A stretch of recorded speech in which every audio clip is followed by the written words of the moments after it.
Hello guys, in this video I will show you how to withdraw from stake to your Kraken step by step.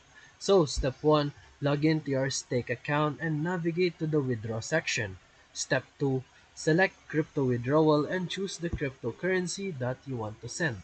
Step 3, open the Kraken in a new tab and go to the funding section and select deposit and copy the wallet address that you have.